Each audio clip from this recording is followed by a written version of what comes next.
Good afternoon. It's a beautiful summer day here in Glenwood. My name is Pastor Mark Manning. Come today to talk to you about a curious verse from our gospel lesson for this coming weekend from Matthew chapter 10, verse 5 and 6.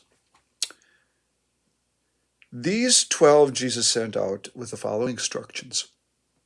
Do not take a road leading to Gentiles, and do not enter a Samaritan town, but go rather to the lost sheep of the house of Israel.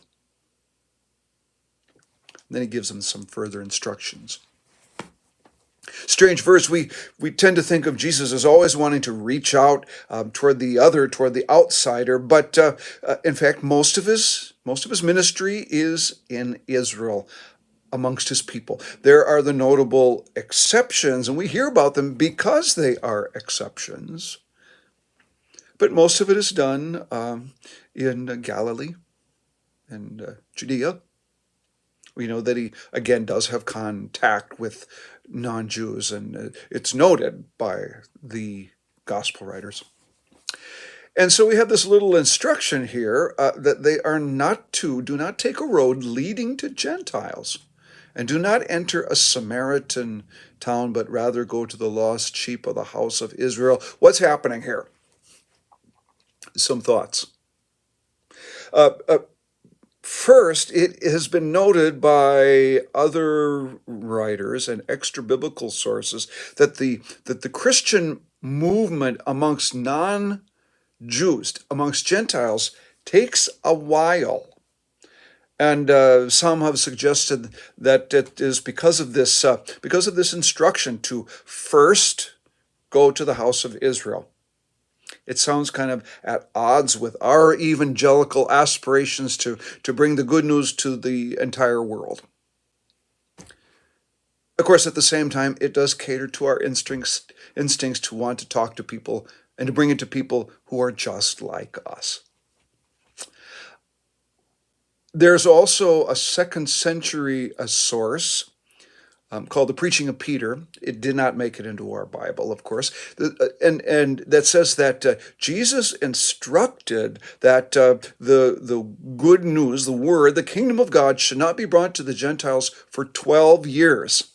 That sounds interesting, of course, in light of Paul's mission to the Gentiles and to others later on. Well, what might also be happening? There are Jewish laws that say that if there is a pagan festival going on, a good Jew, should not even travel down that road should it lead them through that town.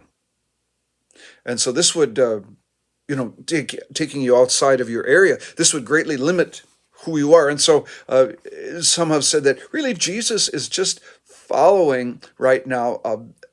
He's being a good Jew. He's being a good Jew. He does not want to literally lead people down the wrong road. Okay? It's a wonderful metaphor on my part, right? But we're no longer operating in those times. In fact, if we're honest with ourselves, I think we like to stay on the road that we're used to going on. We like to be with people that are like us, people who talk like us, look like us, have the same sorts of habits that we do, about the same economic level. But that time needs to pass, I think. I think Jesus, having established this wonderful church, Glenwood Lutheran Church, what a fantastic place with fantastic people, is urging us now to take the road which is not well traveled, the road which takes us out places, a ways to people that we may not have encountered. I think that we're doing that as we reach out to this family from Ukraine. And let us always remember, as we travel the road, that we have far more to learn from them possibly, than we might have to teach them. And that we may be, in fact, meeting Christ in them instead of us merely thinking we're bringing Christ to them. May God bless your traveling and your paths, that you might be led into the world